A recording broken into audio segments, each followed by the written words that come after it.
Hey, welcome back, everybody. It's Tuesday, and we're here for Insider Secrets. Today, my guest, Terry Hale, who is a wealth of knowledge. Terry, tell our listeners exactly what they're going to hear today. Yeah, absolutely. Well, make sure you tune into this because Insider Secrets, with what I'm going to be sharing, you're going to love it. And the reason being is we're going to talk about commercial real estate. We're going to talk about some key identifiers on how you can get out there and take action. We're also going to be talking about exit strategy, which is so very important. And I look forward to having you guys tune in and check it out. How about that exit strategy, guys? All right, you're going to have to tune in to hear the rest. Welcome to this week's edition of Insider Secrets, the show that turns multifamily investing into reality. Each show we interview guests who are seasoned professionals, actively closing and managing real estate deals. Your host, Mike Morawski, has more than 30 years of multifamily real estate investing and property management experience. Mike is the founder of My Core Intentions and has been involved in over $285 million of transactions. Focuses on helping you create short-term cash flow and long-term wealth. Here's your host, Mike. Hey, good afternoon and welcome back. And it's Mike with Insider Secrets. And Insider Secrets is brought to you by My Core Intentions. And like I always ask, what are your intentions? What are you thinking about? And really go deeper than that. And why are you doing exactly what you're doing? But MCI, we invest in our clients' future through an educational platform, bringing you great content on a weekly basis. And I am really excited about my guest today, Terry Hale. Terry, say hi to everybody really quick before I introduce you. Sure. And thanks for having me on, Mike. Hello, everybody. Hope everyone's well. Hey, thanks, Terry. And I really appreciate you being here. And we got to spend a couple of minutes here before we started the show. And you told me some things that I'm going to read your bio here. You've been in the industry 25 years. You've been around with some of the greatest names that in the coaching and training space. And you've done a number of deals. You're an author. You've produced some educational curriculum, numerous trade shows, business magazines, and articles, presented live seminars to hundreds of thousands of attendees across the nation. You've got a great list of accolades that you've done and places you've been, people you've met. Here's what I like to always ask my guests when they come on the show is, in one word, what best describes you personally and professionally? Integrity. And that's a big word. Hey, do you have a definition for integrity? Yeah, for me, it's being truthful to yourself first. That's my definition of integrity, because it's so easy to say, right? It's easy to throw words around, but like having respect for somebody, it's about having self-respect first. And you can truly tell if someone's got self-respect, they got self-discipline, and that's first and foremost. And I tell everybody, work on yourself first before you can help others, before you want to get out there and create different types of relationships, both personal and business. Like, work on yourself, love yourself first. And that's what I do. That's so true. The thing, I just had this conversation with somebody. I said, if you want something to change, you have to change. Mm-hmm.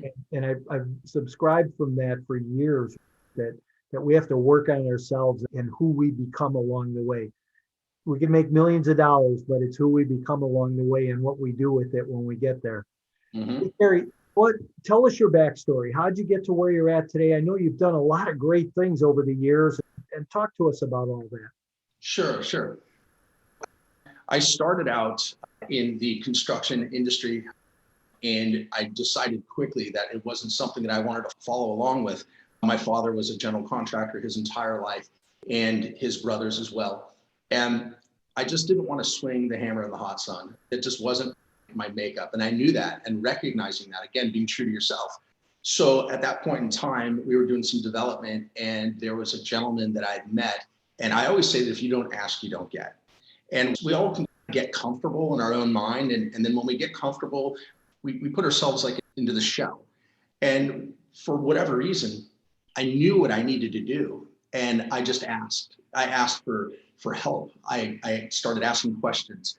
And the person that I went to quickly understood that what I really needed was some guidance. So of course they put me to work, as they should. And I worked for very little, if anything, at that point in time, but I got the education. And we were just talking about you can make millions of dollars, right? Everyone is capable of making as much as you want. You just need to desire it and have a definitive action plan and put that action into purpose and have positive thought and make it happen, materialize. It's not going to fall in your lap. So you got to actually move it forward.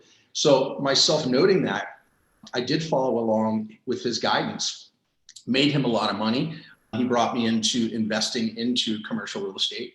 And then some things that I quickly realized was that maybe I was doing things in a way where it's going to take me a long time to achieve the real results. And what I'm getting to, Mike, is being a trainer for the last 15 years in commercial real estate, it's very easy for me to get into teaching and training mode. So I'll just try to stay on track. But I was using these formulas. I was using something called a capitalization rate formula. So you got all your gross income minus your expenses equals your net income. And these investors would use this capitalization rate formula to buy property. And so if you're using a cap rate formula and you're buying retail, the average person, it takes 3 to 5 years until you're even break even and actually cash flowing, unless you're using some creative measure. And he was my money partner after we stopped our partnership, after I stopped making him all the money and I started making some. I would just use him as my money partner. And then I went to the bank. You know what they said? They said, Terry, we like you a lot. We've grown over the years, but we can't loan you any more money. Yeah. And it hit me like a ton of bricks. I'm like, what? I created these wonderful relationships with these people and every one of them said no. And I asked them why, and they said, because your debt to income ratio is not good. You took on too much debt and you don't have enough income to support that debt. So I basically rolled over and I had a property that were income producing, but then I took on too much debt. And then all of a sudden it was like one of these things where I was risk. And so they weren't loaning money to me. And I remember one day I was looking at this apartment building. It was a 23 unit. I'll never forget it. And the seller was motivated to sell. And I let them know, hey, I'd love to buy it. I'm the guy that knows how to do it, but the bank's not going to give me any money. And then they said, we'll become the bank then. Oh. That changed everything. And I started using these non-conventional methods, these tactics, these strategies, and I started putting them into play. This is prior to me ever teaching anybody anything. Like, remember, working on myself, getting my stuff straight, making sure I had proven tactics and strategies. And then zipped forward another 5 years into doing non-conventional methods. I met someone who was an information marketer, and they said, hey, author a book with me, which I decided to. They showed me how to put the material together in a systematic approach so people can digest it and then apply it. And then I went and started, speaking on stages and doing all this, and it was great. The problem with all that, it's great to get the message out to the marketplace, but when you cannot gauge someone's true success, then in a point, it's like myself feeling failure because I'm not there for the support.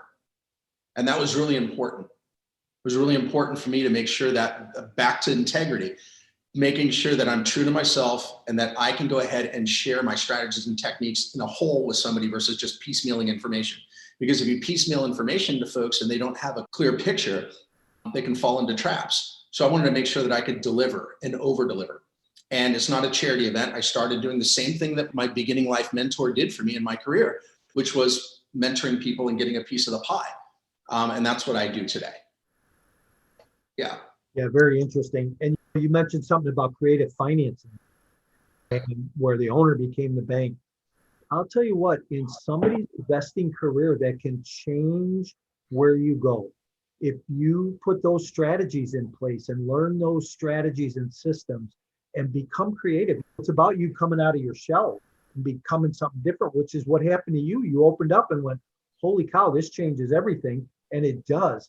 And all of a sudden you see this whole world that you didn't see before, which is really interesting. And sometimes it's hard to teach somebody. They can't understand that. And I think that you come from a coaching training space, that's what I do. And it's when you can teach somebody those strategies and those systems and they go implement them, you've done well. Yeah. Hey, you mentioned something interesting. You said gauge their success was the comment that you made.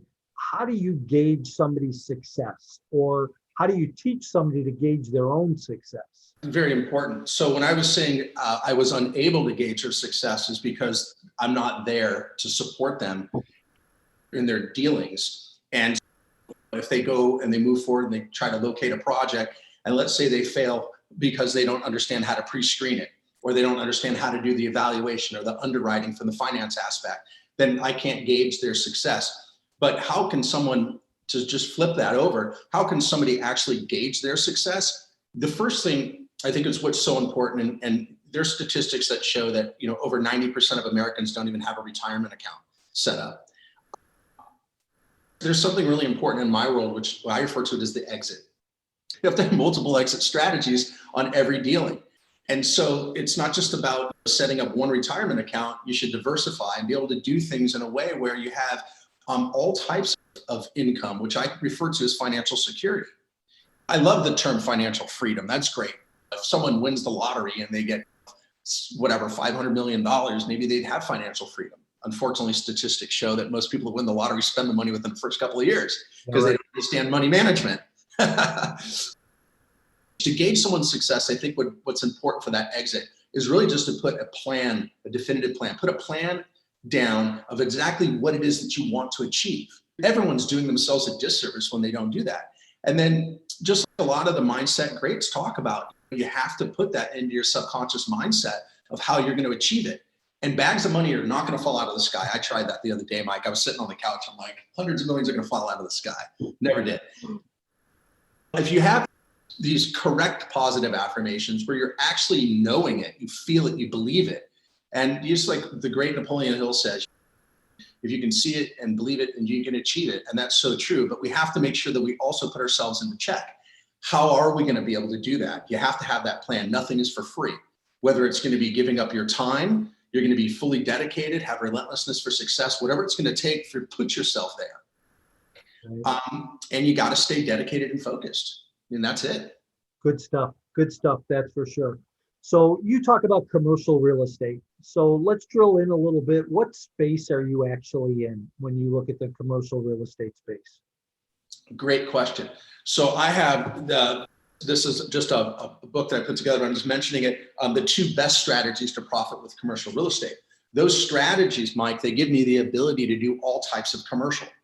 There are specialists out there that just train on multifamily or just self-storage or just mobile home parks. But I do things a little different. Remember, I'm the guy that reverse engineered my thinking towards finance so I can get out there and do more business and become what I am today, which is a successful real estate investor that teaches and trains people.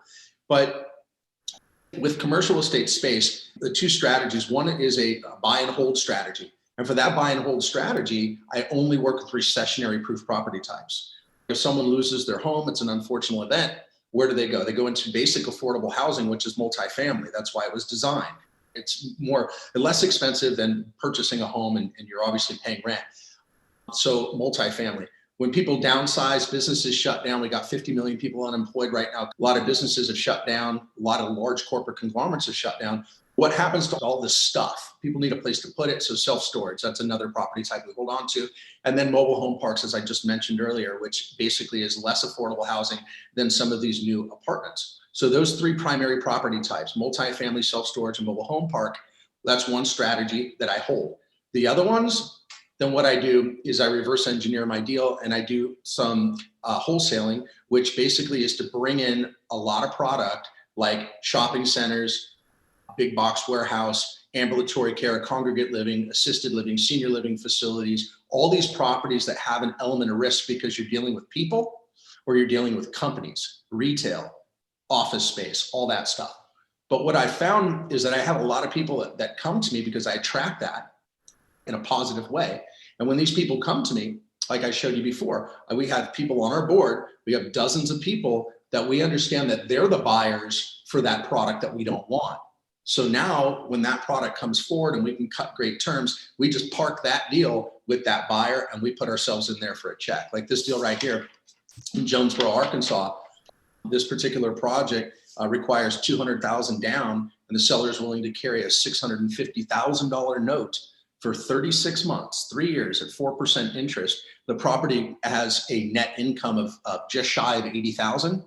So at 4% interest at $650 is basically a $2,200 a month payment. This thing's cash flow positive, $5,100 a month at closing for someone. And where I have this deal tied up, I actually tied it up for $750 and I'm selling it for $850. And so that $200,000 down at closing, I'll make 100 grand. Again, I go back to what I said. When you can learn and execute the creative strategies, you do really well. And I like what you talked about, those 3 product classes, because they all fall under the multifamily category, self-storage, multifamily. They're in that space. And the thing that I like about real estate is there's so many options, right? There's so many places that we can play. And I always liked multifamily. I started out in the residential side, but got into multifamily. And I like the market rate rent space because I could walk away from closing earning money the next morning. And I think that you have that same philosophy is what I can tell. Mm-hmm. Tell me this, what was a defining moment in your career? What something happened that caused you to say, aha, the light went on? There's 2 chain of events. I went into semi-retirement, and at one point, just before I was 40 years old, and I felt really good because I didn't have any children, my loving wife that I've been with since 1999. We live out here in Malibu, California. I've got a beautiful estate property overlooking the water. Like, life is so great. I've got a little private beach key, go down to the private beach. Everything's great. And then I went on a personal trip, and I came back, and I went by myself with a business associate of mine. And when I came back, one of my master bedroom walls was painted like an accent wall, and it was painted this really soft pink. And I said, oh, that's so nice. It's pink, but it's nice. Whatever, happy wife, happy life. That's okay.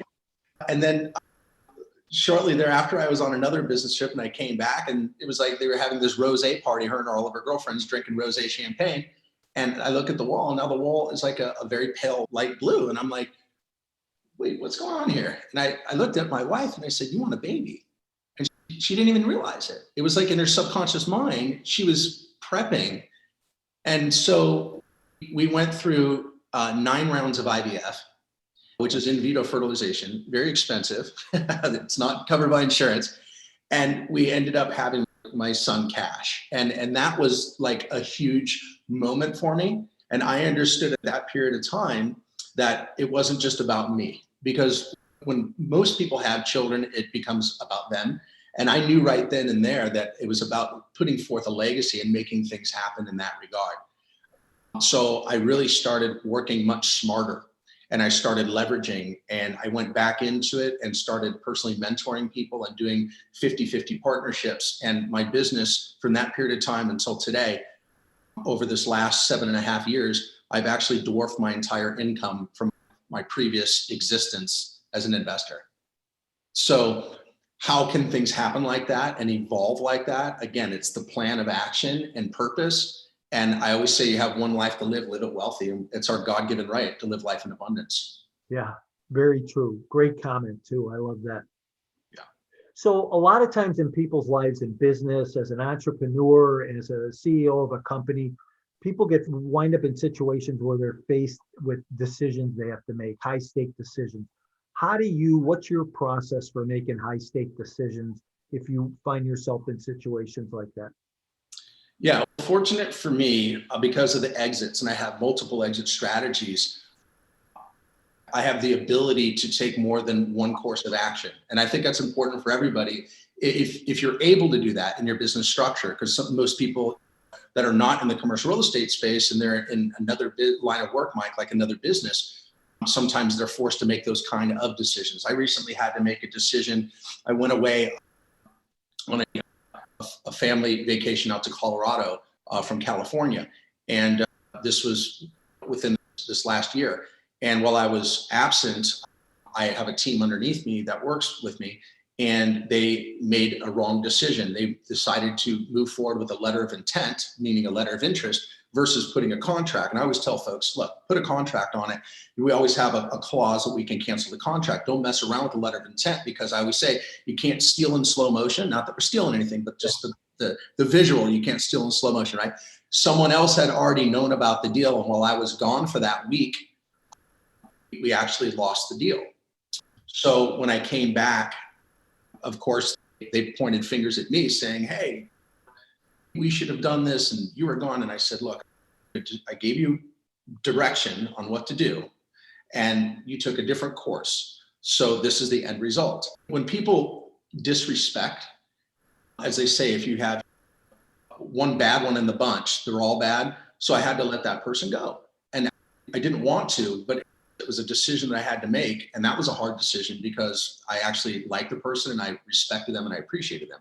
But when someone shows you disrespect in your business, then you have to make a conscious, educated decision for everybody. Yeah. And those can be tough decisions from time to time. They can cause not only outer conflict, but inner conflict. And sometimes when we're in that place where we have that inner conflict going on, it's how do you function now at a higher level? And I think that's something that I'm listening to you saying, hey, I got a handle on this over the years. I'm not the best at it, but I certainly know how to deal with these situations. And that's good. I think that comes from experience and time in the business. Mm-hmm. It does. How about resources? Talk about some of the best resources you use in your business today. Technology, systems, people. What are some of those that work well for you? So absolutely, technology is great. I always say technology is wonderful when it works. And so there's a lot of different angles that one can take and a lot of, I call them small businesses within the big business. And you know what our most precious asset is our time, like for us personally. So our time is really important. All of us have the same amount of time in a day, a week, a month, and a year. So we have to put together the right resources that we can leverage and we can actually produce results with. So we constantly use the internet. That's one actual resource that we do use. We go to various websites. We also use a company that can get in touch direct with cell phone numbers for both owners of all different types of property. And we can reach out to them direct and respectfully, with integrity, respectfully talk with them about their property and see where they're at. And we look for key identifiers where they're actually in a world of hurt financially. It's not so much the person that's distressed, it's the property that's distressed because of the lack of energy. And we can seek those people out. So here we're finding these off-market projects and people always wonder, how do you get them? How do you get them? It's about having those systems in place and we leverage that. But my most important resource is being able to duplicate myself, Mike. And that's exactly what I do. I sit here and at any given time, I'll have a dozen people that I work with personally. They all have my personal cell phone. I give them that level of support where I can gauge their success. And we have that plan of action and we move forward every single week. And what we're doing together with these dozen people is we're able to identify projects, both online, offline, go through them and understand the dynamic of if there's money in it. And then I jump on the phone and I orchestrate the negotiation with them so they can learn from me. And I just mentioned this, I have 3 sisters and one is very independent like myself and the other 2 are very codependent.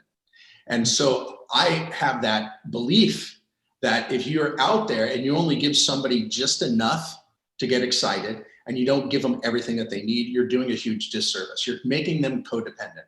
And people do that for business because they create a continuity program and then they have membership sites and all this type of stuff, which is business. But what I'm saying is the individual person and working with them towards their goal, making sure that they actually have a chance at designing their wealth, just like my podcast by design, right? So it's about designing their wealth. It's about understanding what they want. Not everybody wants to do $100 million in business. Some folks that I talk to, they're like, I just want to do one deal. I want this $20,000 a month coming in and I'm happy. And everybody, I like the name of your podcast, By Design. Everybody has their own vision of what they want. And who are we to judge that or try to push somebody to a different space that they might not want to be? You've talked about a couple of things that I'm really passionate about. One you've mentioned a couple of times, and that's exit plan. And I don't know if you know this or not, but I just released a book called Exit Plan. Oh, nice. I did not know that. Yeah. And I got a copy. you can get a copy for sure. But it's your complete guide to multifamily investing and why you need an exit plan before you buy. And you've alluded to that. And what's interesting is you didn't even know I wrote that book and Nope. You're saying it. And so my listeners are going, wow, listen to this. So exit plan is important. But here's where it came about. And I think you'll relate to this because of your associations with trainers in the past. Hundreds of thousands of dollars I've spent on coaching and training over the years. And I've always left these sessions or finished reading a book or listened to a set of tapes feeling empty. Something was missing because everybody teaches you how to get in a deal. Everybody teaches you how to find a deal. And that's really important too. And teaches you how to operate a deal. Nobody teaches you how to get out. I just finished reading a book. It was like 379 pages from a really well-known author. And I get to like page 370 and there's a little 8-line paragraph. The title of the paragraph is Exit Plan. And he says, now after all the hard work, and I thought, after all the hard work, you should have done this before you got to the closing table. So I think it's a whole different process. So I bring it up because you said you have some exit plans that you like to talk about. So mention a couple of those or talk about something that's, because I don't believe that exiting always means giving up control or selling out. Yeah, absolutely. So since I got this deal, the reason why I was working it is because it's actually for sale, and I was servicing a call just before I jumped on the podcast. So it just happens to be in front of me here. But for this deal, there's multiple exits. I'll give you an example, Mike. So there's a 36-month seller finance note that's on it at 4% interest. Obviously, the debt service to the seller is very low. There's also very low cash outlay at a couple $100,000 to get into it. And the future value is about 1.4 million. This particular deal, someone sits on it for a minute, and I was talking with this guy earlier today, and he said, what happens after the 36 months? I said, well, that's part of the exit. I said, you had multiple exits. He says, tell me what my exits are. I said, one, you're going to create all this value and you can sell the deal. The second way you can have an exit is you can bring in an actual money partner, sell some of that equity, get your $200,000 back. Even if you did a 50-50 deal, this property at its highest and best, it's going to be yielding about $10,000. So you're still going to get the original $5,000 that you got on the way in. So you keep having that $5,000 plus you grab a 200 or 250 and you sell equity of your LLC. It's not commingled with any other businesses. It's an empty shell LLC when you take it down. So just sell shares of it. That's an exit. I said, but here's the best exit. The best exit is not to bring it apart. The best exit is to understand that there's cheaper money out there. And there's basically three things that any lending institution wants to see. They want to see a rent roll. They want to know who's renting. They want to see a profit and loss. They want to make sure the itemized expenses are correct. And they also want to see a T12, which is a trailing 12 months of income. So if you were to take this project, by the way, this one's at 93% physical occupancy and 74% economic occupancy. So by around 50 so in change, people are not paying. So you do a 90-day collection. And that 90-day collection, we do a call, fire blast, text blast, and direct mail campaign, letting them know that we're going to go ahead and evict them if they don't pay. And people jump through the phone to give you your credit card because they don't want to get evicted and lose their stuff. This happens to be a storage facility. So the best exit on this, I was explaining to them, I said, look, there's LTV, which is loan to purchase, and there's LTV, which is loan to value. We're taking this project today, and once you fill it and stabilize it with that T12, let's say it took you 18 months, right? Now you have that T12 rent roll and profit and loss. Walk into any institution, the cost of money at 3%. And then what you do is you put a 10-year permanent low interest debt on it, and you take out the seller. And then you rotate right out of that. Now you can ride the deal for 10 years. You play appreciation, depreciation, and cash flow. Plus you can do a cash, because there's so much value, you can even take your $200,000 as a cash out refi and put that 200 grand in your Hip National Bank, and you don't even pay taxes on that money because you haven't sold the property, right? And then I love that Hip National Bank. And so right there, when you first talked about that deal and thought it's a 4% interest rate, it's great for the seller. It's a win-win for the seller and the buyer. But I thought, man, there's better debt out there than that today. And you can go to the bank and get sub 3. But you're right. If you walk in, you hold it for a year, you increase the value a little bit. Now you walk in, you pull your 200,000 back out, put it in your pocket, tax-free. You still hold the deal, and you got better debt. You created more cash flow, and now you try to do the cycle again. It's a win-win. It's a win-win all the way across the board for everybody involved. You know what? And I really like that. I don't like doing deals that are not win-win deals. And you talked about this early on too, and I wanted to make a comment, but if you find a seller who's got pain going on in their life, you can help their pain go away. It's a great deal to buy. And you only find sellers like that by being out there looking for deals. So I don't care. I was a real estate agent and I sold hundreds of houses on an annual basis because I went and looked for sellers. So I don't care if you're in that space or in the investment space, go look for the seller. Look for the seller that's in pain and solve the seller's pain, but do it win-win. Don't take advantage of anybody because there's no need to. There's plenty of deals out there. And you can structure something that everybody wins at. So. Yeah. I've always coined the phrase that we're looking for people that have to sell, not just want to sell. And that's true because people, if they're not, it all comes down to the story. And this is kind of stuff that I teach. So it's like, when it comes to the story and we say, why is the seller selling? What's the story? And I agree with you 100%. And that's such my high level of integrity, my code of ethics over here, and my whole entire team and all of my clients, we all follow, all my associates, we all follow the same purpose. And that is to work towards a mutual benefit because we are problem solvers. And that's exactly what we're doing. Why is this person selling on a seller finance note? They don't want to pay the capital gains tax and they're basically selling for what they owe. Capital gains. See, we bought a deal one time where they had just refinanced and they had a prepayment penalty. We were able to buy it on refinancing to save them the prepayment penalty, like 600 grand. So that was a big deal.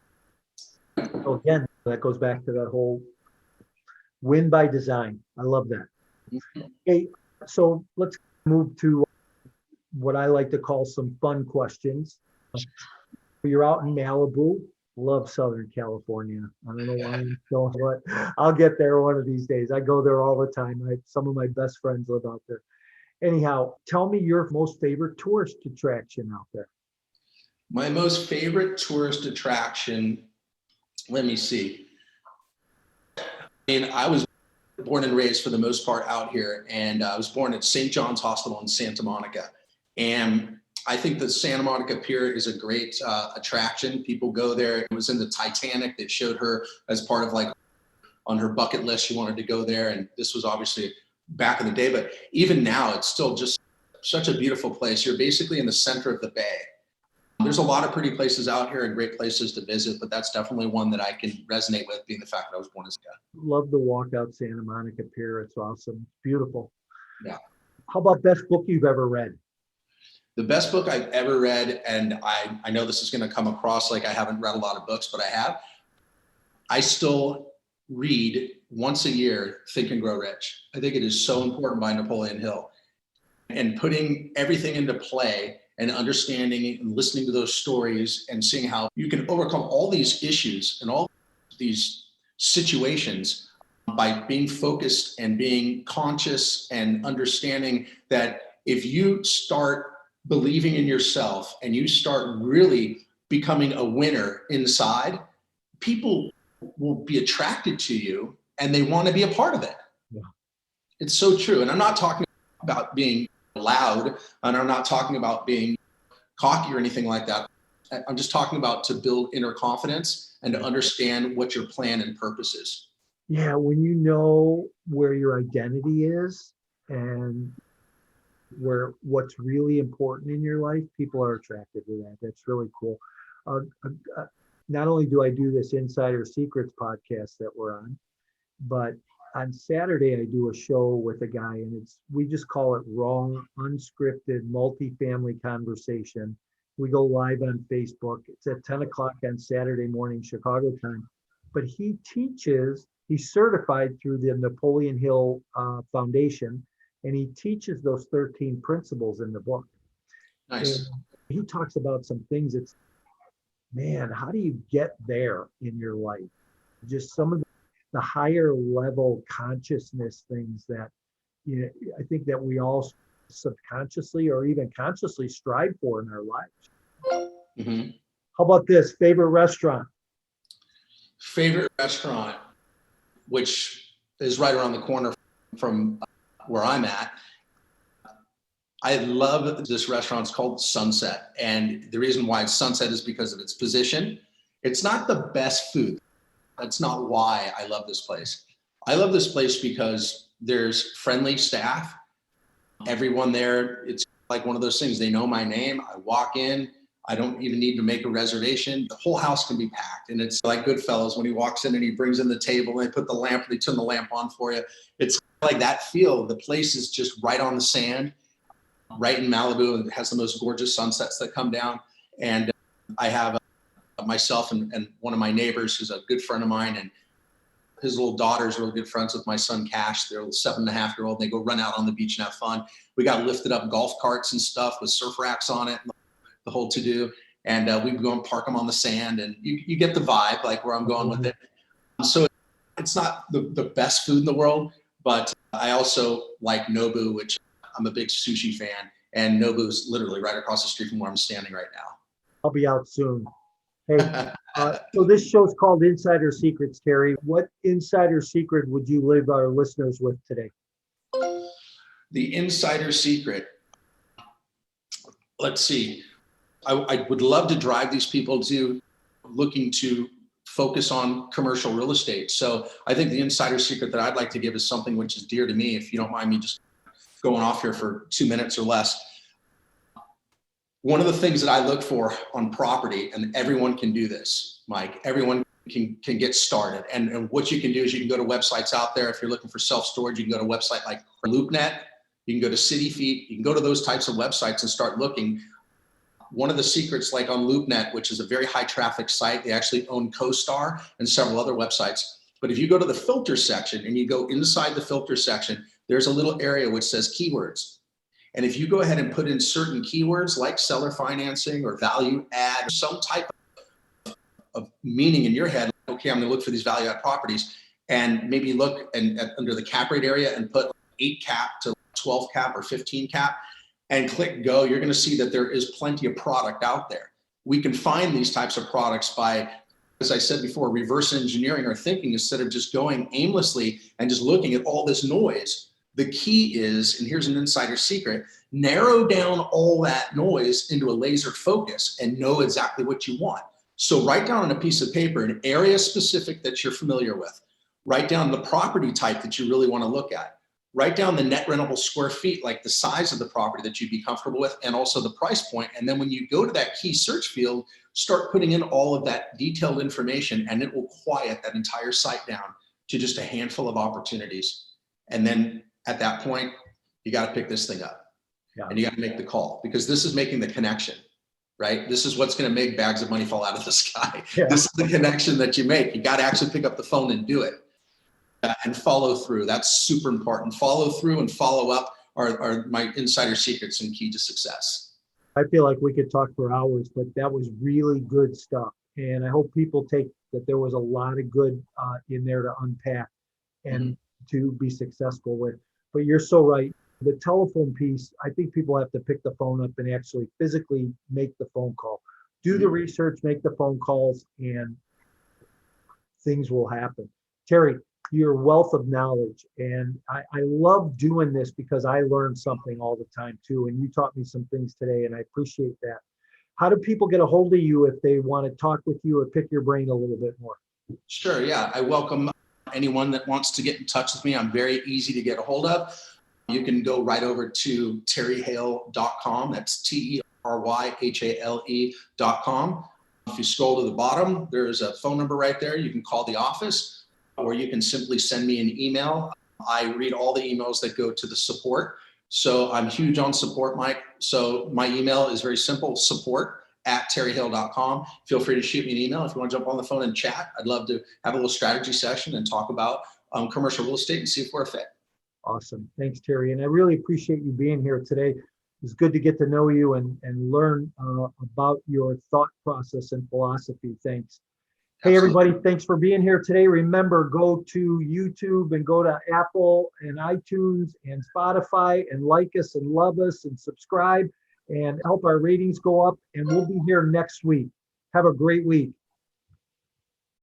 Thank you, Mike, and thank you for joining us for another great episode of Insider Secrets. As always, Insider Secrets is brought to you by My Core Intentions. Join us on social media and visit mycoreintentions.com, where you can get expert coaching on all things multifamily investing and property management. We're looking forward to having you back again next week for more Insider Secrets.